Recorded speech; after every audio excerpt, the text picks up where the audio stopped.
So, over the past few weeks on my channel, I've been going on about how to grow on Instagram, you need to constantly put out just positive content and eventually you'll build a trusting audience. Great, brilliant tip, well done Harry. But how do you know what content you should actually be making? And what if you feel like you don't know how to make good content? And this is what I want to address in this week's video, because I was going through the week with the same questions. So I'll start off this video by telling you what I decided to do.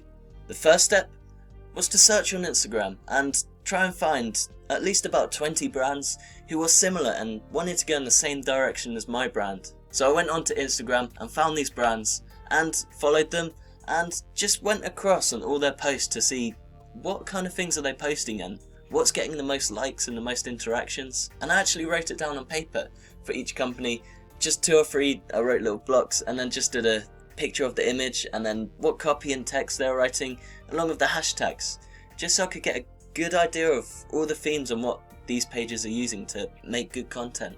And I think that's the best place to start, because if they're doing well, then surely that's the best place to go for. And then your mission is to see what you can create something similar to that, but give it your own twist, unique to your own brand. Give those customers a reason as to why they want to follow you rather than those other companies. And so this came along into my next problem, which maybe a lot of you might be going through as well. My print-on-demand store that I'm trying to promote with Instagram here is about the beach and trying to really bring that beach culture to people.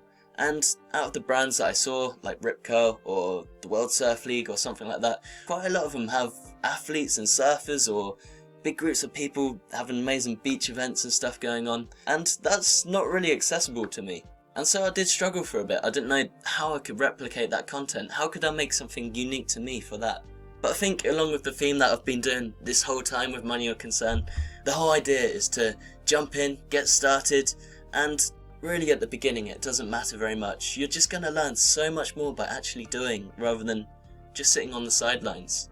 And so that's what I did. I created a few posts, just like quotes and stuff like that I thought would be interesting. And then when I got the chance, I took my camera out and went to the local beach trying to catch some awesome sunrise photos.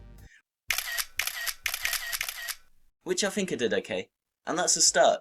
Sure, it's probably not as good as these amazing surf videos that Rip Curl are putting out every single day, but it's something, and it's going to grab people's attention. And obviously the more attention you bring to your Instagram account, the more attention you're going to bring to your store that you're trying to promote with the Instagram account. And if you've been putting out great content and building that trusting following, then hopefully that's going to lead to a lot more sales for you.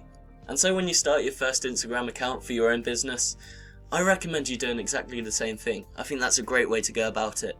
Look for 20 companies that are very similar and try and mimic what they are doing. Create your own twists, but do the absolute best you can just to create the best content you can to represent your brand and bring an interest. Think about what your customers are most likely to want to see.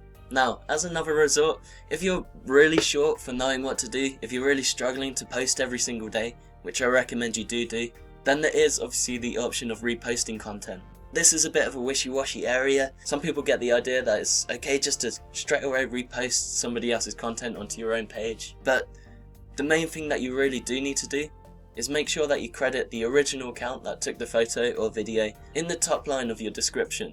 And then generally most people will be happy with that. But if you're running a business and you just want to be extra safe and you don't want to be annoying people or ripping people off, ripping off their content, then I'd say it's probably an even safer idea to get in contact with the actual person who created the content. Just send them a message and see if it's okay to repost their content onto your page. Then it's win-win for everybody. They're getting more exposure and you've got more content for your page. So now that should cover all the gaps of hopefully you being able to post every day, and if you can, post more often than that. And my plan and what I recommend for you to do, just keep going for about a month or so, just keep that process going, and eventually over time you'll get a good idea of what people really like and what they don't, and then from there obviously just do a lot more of what people are liking. Cool, so hopefully that gives you a good idea of what content you should be creating. Here's a bonus tip for you. Obviously now you're creating the content, so how do you actually get people to be able to see it? Initially it's very hard to actually get the impressions for your content to be put out in front of people. Probably the best thing to do there is just put yourself in front of people, and the best advice I've seen on that is probably Gary Vaynerchuk's $1.80 model. If you hadn't heard about this before, I'll try and find a video of it and link it below in the description, But what he says, if you're trying to grow on Instagram, just give your 2 cents, so your ideas or a helpful comment or something, on 90 different pages, obviously equaling $1.80. And what this does is, obviously your brand is out there on 90 different posts in the comments, and people are going to see this and they're going to appreciate your feedback and your help and support. And that's just another way of people to know your brand and click onto your account and see what you're up to. And so that's what I've learned, what I want to teach you about social media marketing this week. I hope you find it useful, and this strategy is slowly building me a small following. It's going to be slow at the start, obviously I'm growing organically. It'd be a lot quicker to pay for ads and stuff like that, but progress is growing and I'm keen to let you know how that goes soon. As for the store, I've definitely had a few clicks onto the store, but no sales yet. Again, I'm growing organically, so things are going to be slow at the start, and that's fine. I just want to give this from an honest perspective of what it'd be like for a beginner to start an online business, especially if you didn't have any money to put into ads initially. So we'll see how this organic growth goes first. I can't wait to the day where I finally give you an update saying that I've got my first sale on my print-on-demand store, and I can let you know the whole process of what happens there. And whilst we're talking about growth, it is week 52 next week, meaning that it's been 1 whole year since I begun this financial journey. And so definitely stay tuned for next week's video, where I'll be letting you know every single thing I've learned so far from this whole process and what I've gained in 1 year of online business.